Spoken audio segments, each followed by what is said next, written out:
So I'm so glad to see all of you here tonight to celebrate 15 years. I can't believe it, but here we are, and I hope to have more years.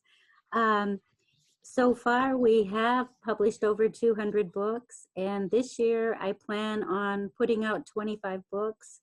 We're halfway there after this weekend, so I'm very excited about that. And 3 will be going to the printers this weekend.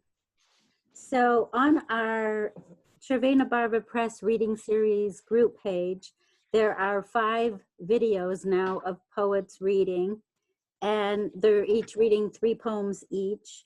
And we will have more posted soon, but right now we have 5 of them up there. 3 readers from the North Shore, which are Jennifer Jean Cindy Veach and Jennifer Martelli. And as of today, we have Corey Mesler from Kentucky and Jerry Talbot from Estonia reading. And he's also one of our contributing editors for Červená Barva Press. So I'm really excited so far that people are doing this. So if you don't belong to the group and you would like to, send a request so you can hear these videos. And this is like another way basically that we celebrate the 15 years. So check it out. Okay, so our first reader is Michael C. Keith. And this book we published in 2017, Slow Transit. I don't know if you can see it. I'll go a little closer and back. So it was a real honor to publish this book. Michael has also a chapbook coming from the press, and it is called Leaning West. And I'm not reading bios of the readers in this celebration, but I will say one thing. If you need more information about Michael, you can check out his website at michaelckeith.com. And so I give you Michael. Hi, Gloria. Hi. Congratulations on 15 years and 200 titles. That's really impressive. And I'm proud to have been a part of Červená Barva with Slow Transit. Yeah, my friend Greg, he's on a Zoom thing, so I'll be doing this for a while longer. And so you can go down. As I think I'm hearing other voices here. Okay, can you hear me? Nod. Okay. Anyway, and Gloria mentioned that I have a forthcoming chapbook called Leaning West, microfiction with Western themes and motifs. And I'm going to read from it tonight, starting with one that's titled Bushnell, Nebraska, 1953. Our house was at the far edge of town on a dirt road that came to an end at the creek we spent most of every summer fishing. Because we hardly ever caught anything in it, it didn't attract other folks. That was fine with Pa, because he couldn't abide strangers or even people he knew for that matter. In fact, it seemed he just barely tolerated us, although Ma treated him like he was the nicest person there was. It's not that he wasn't okay with me and my younger brother. It's just that he never stopped telling us he had hidden a gun somewhere close by and he knew how to use it. He would say that out of the blue when we sat with him on the porch or worked the fields with him. Blurted, completely out of nowhere.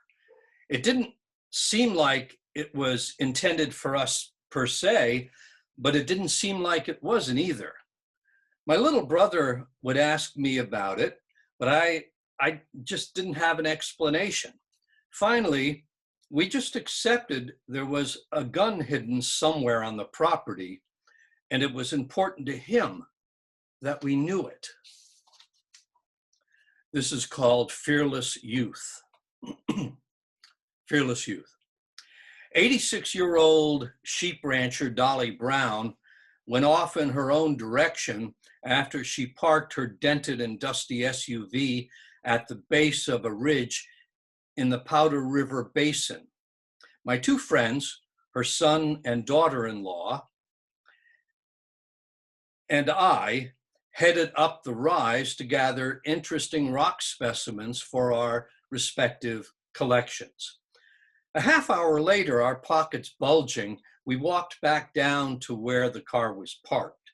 In the distance, I spotted Dolly walking toward us. I picked up my pace to meet up with her to see where she'd been and why she'd gone her own way. Went back to a big critter hole I saw a couple weeks ago and stuck a stick down it. Then thought that wasn't smart because something mean could be down there and not take to my poking around its den, she reported. In the few remaining steps back to her aging four-wheel drive, she added, when I was 70, I'd have kept sticking that hole. This is called Looking for America. Back in the 80s, Craig and his new wife traveled west on their honeymoon. He'd just read D. Brown's Bury My Heart at Wounded Knee and wanted to take the opportunity to visit the site where the subject of the book unfolds.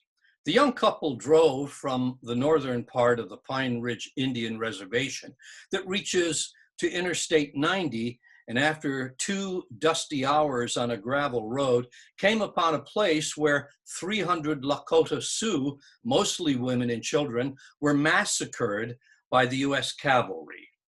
Expecting to encounter a shiny tourism pavilion, like the one they'd just seen at Mount Rushmore, they were surprised to find a rusty lean-to, crumbling shed, and graffitied historical marker that told of the slaughter in broken English.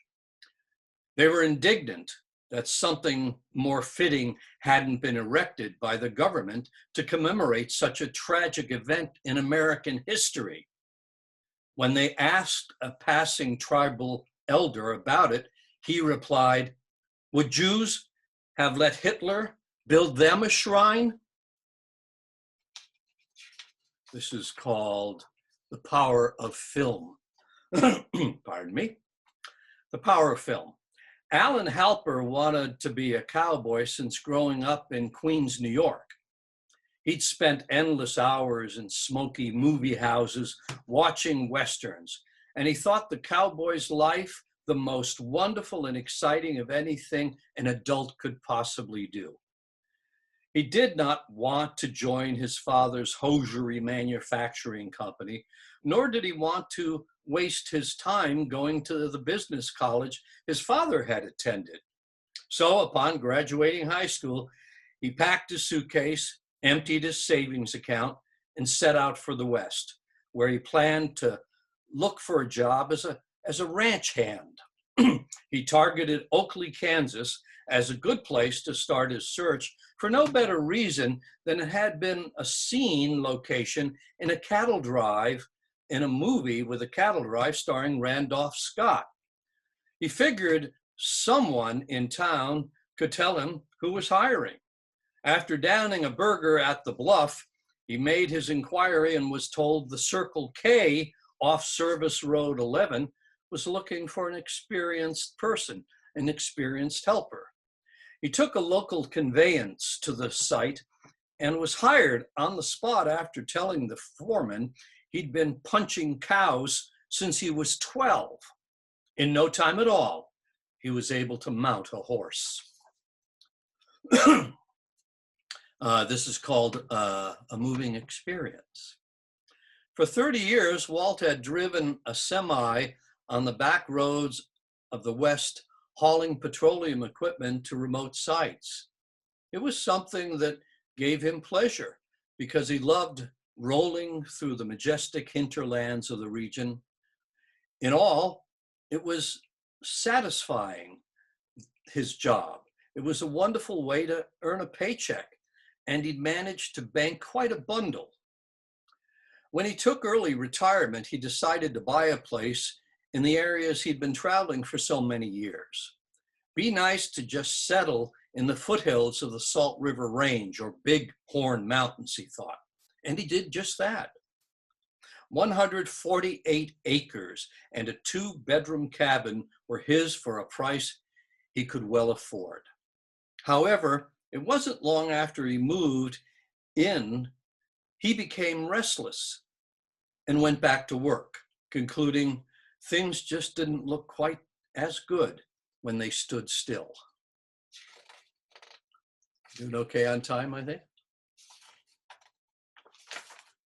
This is called Redskins. She saw her first Native American in a country and western bar in Cody, Wyoming, while on a road trip to Yellowstone, and she was really excited. He wasn't exactly like the Indians in movies or on TV. She'd seen his shirt at Macy's when shopping for a birthday gift for her husband. I suppose that makes sense these days, she told herself. Still, it detracted from her image of what Indigenous people should look like. This is called Armed and Dangerous. There's a fast draw competition in the courtyard of the Virginian Hotel in Medicine Bow. We don't know it's a contest and think there's a real shootout going on, so we quickly drive away. When we reach the next town on Route 287, we're told it's an annual event and one worth seeing. Should we make the trek back, we ask ourselves, but decide we were lucky to get out with our lives, and we continue on our way to Rawlins. This is called Wind Instrument. The ridge that loomed over the Iversons' cabin on their 20,000-acre sheep ranch in northern Wyoming was called Symphony Rock.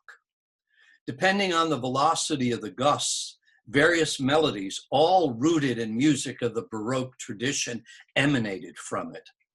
This occasioned the departure of all 3 Iverson children when each turned 18 because of their desire for a more contemporary playlist. This is called Devil's Tower.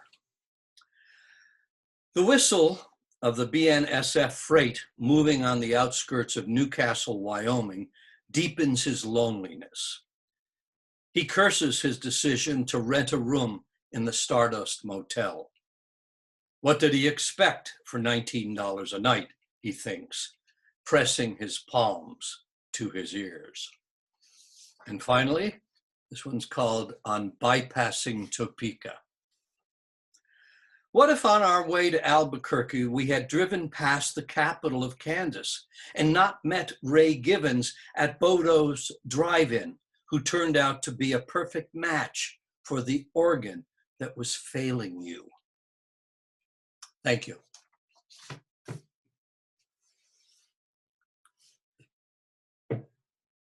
Thank you so much, Michael. And our next reader is Gregory Wolos. He has a 3rd story collection coming out next year by Cervena Barva Press, and it's called The Thing About Men. And you can also check out his website for more information and his other books at gregorywolos.com. And I give you Gregory.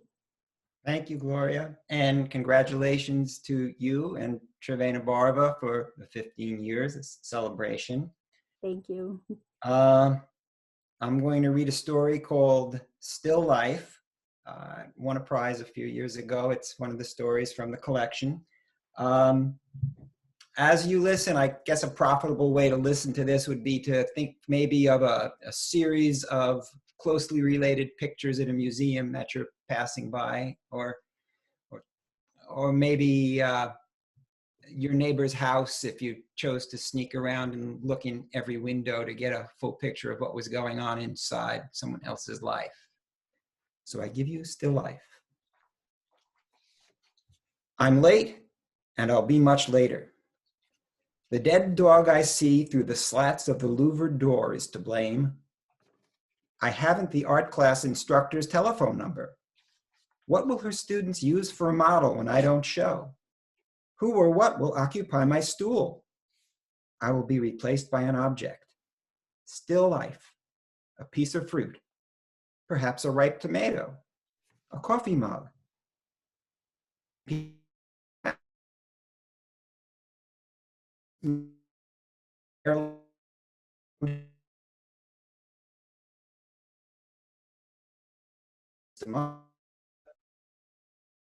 Of this door, gigantic Sir Arthur is dead. His name was a compromise. Susan wanted something spiritual. I favored Sherlock Holmes. If she hadn't predeceased him by a year, our dog's stiff bulk would have brought my wife to tears. When Susan passed, I was posing. My cell phone, set on vibrate, was in my pants pocket, left with my shirt, socks, and underwear behind a screen erected for my convenience. I had emerged, as for every class, in my yellow terry cloth robe, which pooled on the floor as I assumed the session's position. We thought Susan had months, even years, that this hospitalization was just one more in a cycle of treatments and homecomings that would last into a hazy future neither of us acknowledged. The voice message? Please hurry, Ms. Weber is failing. Because of his incontinence, Sir Arthur spent his nights in a basement room with a tiled floor. This morning, my clapping and shouting, "Sir Arthur, hey!" didn't rouse him. The hairs on the back of my neck lifted. I pushed, but the door didn't yield. Heart failure, they said at the hospital. Susan had fought hard, but the strain of her treatments had taken its toll. Sheeted to the chin, she lay alone when I arrived, breathless. Her wig was backwards, and I shifted it into place above her smooth brow. Her parted lips seemed about to chide. The wig? My lateness? Eyeglasses and dentures in a cup waited on the nightstand. She would never again see me or say my name. Because the husky's body blocks the louvered inner door, I enter Sir Arthur's room from outside. His open eyes, mist-matched blue and brown, never intelligent, are empty. There's a great distance between simple-mindedness and death. His tongue lolls through his open jaws as if he's tasting the floor. But his mass is ambiguous.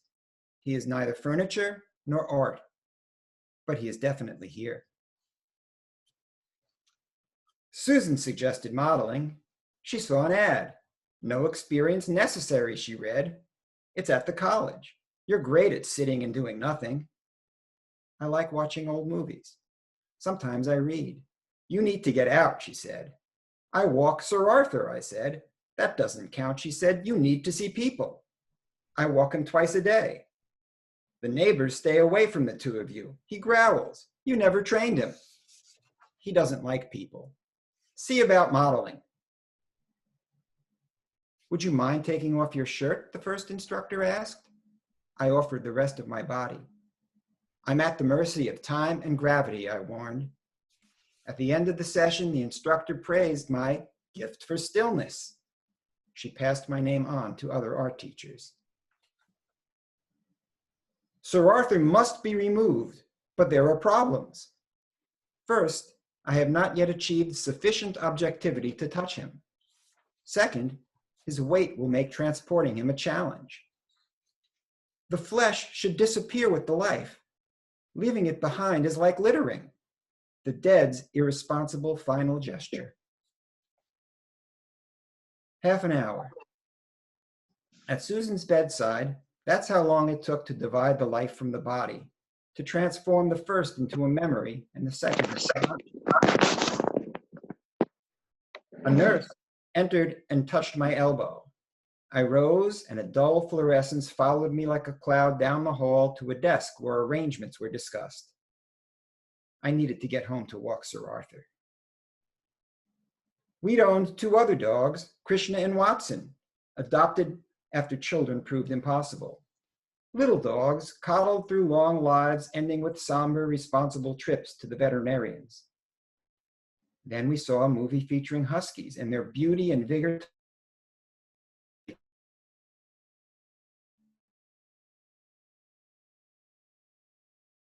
Arthur and untrainable. Having a name seemed irrelevant to him. He was impossible to allow off leash and only intermittently housebroken.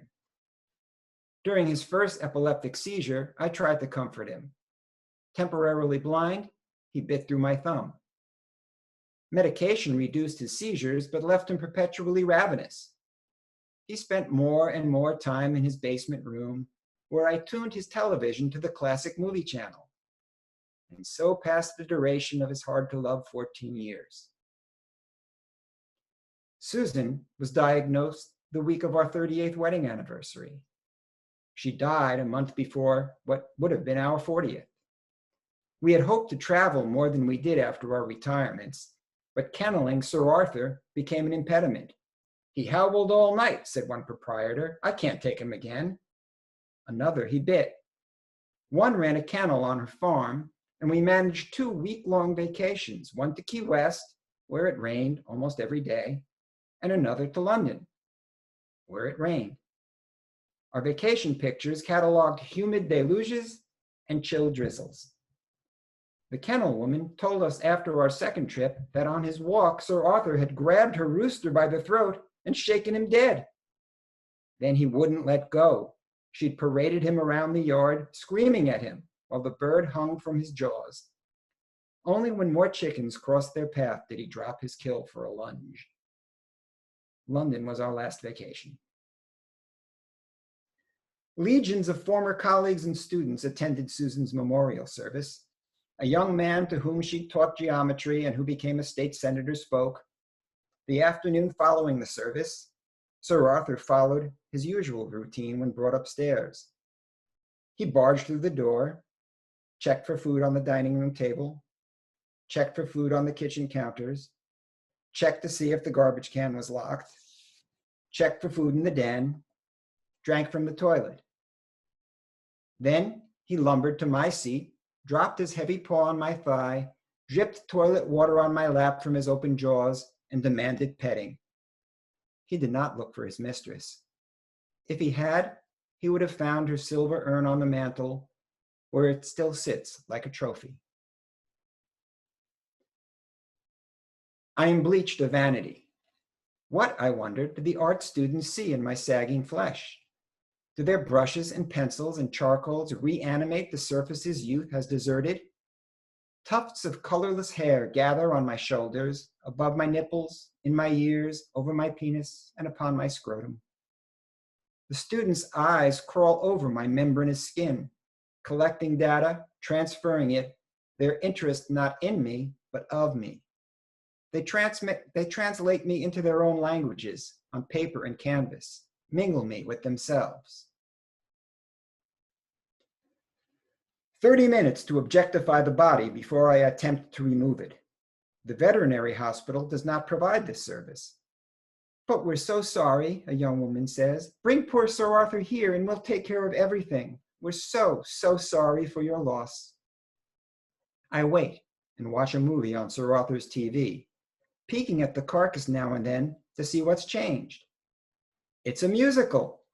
Fred Astaire and Ginger Rogers dance in each other's arms. Sir Arthur's tongue is frozen to the floor. Finally, I expect nothing from his vacant eyes. The movie is Top Hat. Astaire wears one. I maneuver the body with a shovel. The carcass moves as a piece, hindquarters to head. I pry Sir Arthur's rear quarters from the floor and slide the opened end of a 40-gallon heavy-duty black plastic contractor's bag beneath his stiff legs and tails. It slips frictionlessly over and under the black and white fur I brushed yesterday. I try to hurry. The animal hospital waits, and at the art class, there is no accounting for my absence. The bag accommodates as far up as Sir Arthur's forelegs, but for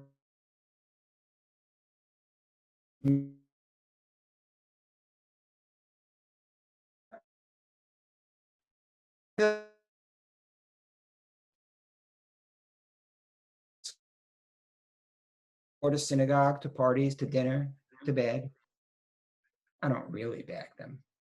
I keep your closet closed. but I imagine the sleeve of her red sweater reaching from a black bag, and I remember Sir Arthur shedding on it as Susan petted him. Straddling his carcass, I tug a second bag over Sir Arthur's head, and it shimmies like a gown down to his hip. When I model, I decline breaks, though they're offered at regular intervals. I meditate, I tell the instructors, and they allow their students to continue capturing my essence. But I don't meditate. I replay movies in my head, entire scripts. I see the action.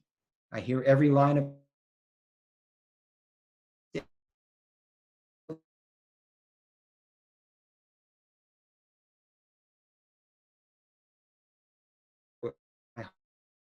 I breathe serenely. Moving the carcass. Where do I grip? Can I wrap my arms around it like Fred held Ginger? I spread a canvas tarp, push and tug with the shovel, and coax the carcass into its center.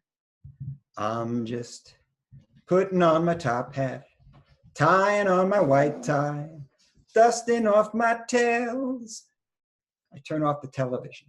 We can't see your face. Lower the paper. Oh, I'll envision a different movie while I drag the loaded tarp out the door and uphill along the side of the house to the driveway, where I'll somehow hoist it into the trunk of my Taurus. Halfway up the hill, End of Mice and Men absorbs me, the oldest version, with Burgess Meredith and Lon Chaney Jr.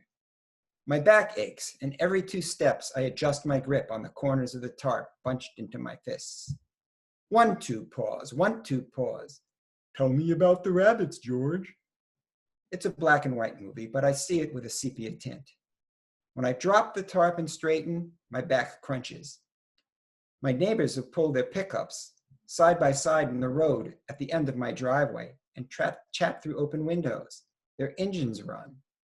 I'm in too much of a hurry for explanations and stoop back to my task, grasp the corners of the tarp, and, leaning back, straining hamstrings, quads, and glutes, drag the bundle to the blacktop driveway. 1, 2, 3, 1, 2, 3, all the way to the trunk of my car. The fat of the lamb. I leave it there on the blacktop, ignoring my neighbors, cross my lawn, ascend my porch steps, and pass through the front door into my living room. I sit on the radiator cover at my front window, peering from behind the curtain. I'm waiting for the men in the street to drive off so I can gather my pet one last time in my arms and dump him into the Taurus's trunk. At the veterinary hospital, the staff will take over. They will have a gurney. While it's rolled away, someone will attempt to distract me by patting my arm and offering a tissue. There'll be a question about ashes, and I'll choose the cheapest option. When these are ready, I'll keep the box containing them on the mantel next to Susan's urn. But if my neighbors leave soon, I might have time to make it to art class after the vets, and the students will be happy to have me to copy, unless they've already devoted themselves to the still life I fear has taken my place.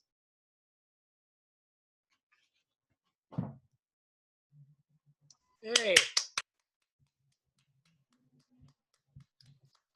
That's it.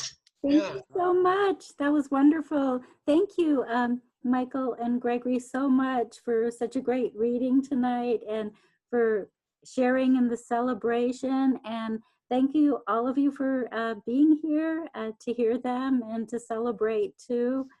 Tomorrow, we have RJ Jeffries and Melissa Studdard reading. So I hope you will join us for that. And that's at 7 p.m. Eastern Time. And so I guess that's it for this evening. And thank you so much. It means a lot to me to have all of you here. Thank you. Thank you, Gloria.